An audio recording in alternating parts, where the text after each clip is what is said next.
Hello and welcome to today's reflection. Today is the Wednesday in Holy Week, and traditionally it is known as Spy Wednesday.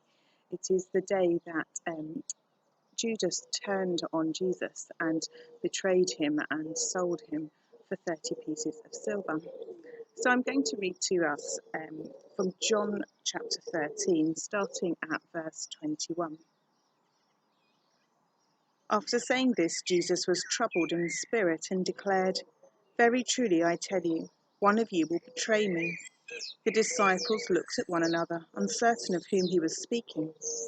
One of his disciples, the one whom Jesus loved, was reclining next to him. Simon Peter therefore motioned to him to ask Jesus whom he was speaking. So while reclining next to Jesus, he asked him, "Lord, who is it?" Jesus answered, "It is the one to whom I give this piece of bread when I have dipped it in the dish." So when he had dipped the piece of bread, he gave it to Judas, son of Simon Iscariot. After he received the piece of bread, Satan entered into him. Jesus said to him, "Do quickly what you are going to do."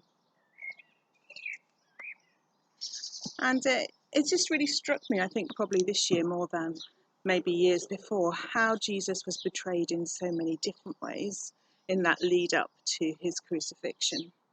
I think Judas Iscariot is the one who's most famously known as the betrayer, the one who betrayed Jesus, often comes in brackets after his name in the Gospels. But actually, most of his disciples betrayed him, or all of his disciples betrayed him in one way or another. We read later on in the narrative that Jesus takes his chosen few disciples to the Garden of Gethsemane, where he is going to pray to God. And he asks them to stay awake and pray with him. And yet they all fall asleep, which is a kind of betrayal when you have hopes or when you trust someone close to you to do something and they do the opposite. And again, we read of Peter's denial of Jesus when he is confronted or asked outright on the morning of Jesus' trial whether or not he knows Jesus. And 3 times he says he does not know who he is. So again, a betrayal of a really close friend who denies all knowledge of you, who denies your friendship. So I think it's hard that Judas gets the rap for being the betrayer, because actually all of them fled and ran away. All of them did things either recorded in the Gospels or not recorded in the Gospels, which shows betrayal. And I wonder if we've had people who we had trusted or hoped would be trustworthy or truthful about us who have betrayed us, or if in turn we have perhaps not lived up to the mark maybe in some of our relationships and have not stood alongside people when they have needed us most.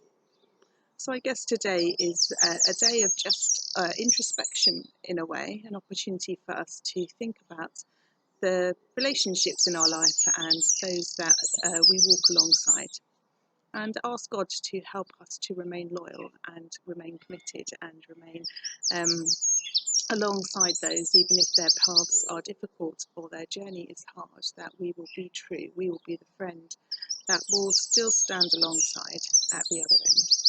So that's my prayer for us today, that we can ask God to just support us in our friendships and our relationships, and that he will give us strength when things are hard, and that we will be able to be a loyal and trusted friend. Amen.